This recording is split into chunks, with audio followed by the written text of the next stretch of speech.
സ്വാഗതം.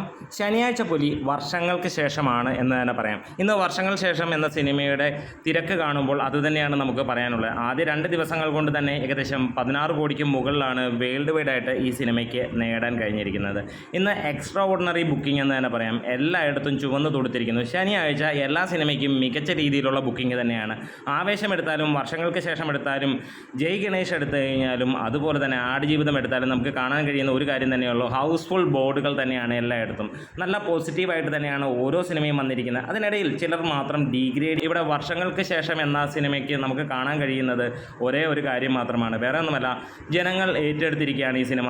അതായത് മലയാളത്തിലെ ഒരു യുവതാരങ്ങളുടെ 2020 എന്ന് വേണമെങ്കിൽ വിശേഷിപ്പിക്കാവുന്ന തരത്തിലാണ് സിനിമ പോകുന്നത്. എല്ലാവർക്കും മികച്ച രീതിയിലുള്ള ക്യാരക്ടറൈസേഷൻ കൊടുത്തിട്ടുണ്ട്. എല്ലാവരെയും അവരവർക്ക് ഇഷ്ടമുള്ള താരങ്ങളെ എല്ലാവരെയും നമുക്ക് കൺകുളിർക്കെ ഇഷ്ടമുള്ള രീതിയിൽ കാണാൻ കഴിയുന്നു എന്നുള്ളത് തന്നെയാണ്. ശനിയാഴ്ച നോക്കുമ്പോൾ ഇതുവരെ 210ഓളം ഷോകൾ ട്രാക്ക് ചെയ്തപ്പോൾ 70% സിനിമയുടെ ഒക്യുപ്പൻസി വന്നിരിക്കുന്നത്. അതും 60 ലക്ഷത്തിന് മുകളിൽ ട്രാക്കിങ്ങിൽ തന്നെ വന്നിരിക്കുന്നു. അതായത് 1 കോടി കഴിഞ്ഞിരിക്കുന്നു എന്നുള്ളതാണ്. ഇന്നും സിനിമയ്ക്ക് ഏകദേശം 3 കോടിക്ക് മുകളിലായിരിക്കും കളക്ഷൻ. ആദ്യ ദിനത്തിനേക്കാൾ കൂടുതൽ കളക്ഷൻ വരുമെന്ന് തന്നെ പ്രതീക്ഷിക്കാം. ഇത് ആ ഒരു റേഞ്ചിലേക്ക് പോകും. നമ്മുടെ വീഡിയോസ് ഇഷ്ടമായെങ്കിലും സപ്പോർട്ട് ചെയ്യണം. Great media.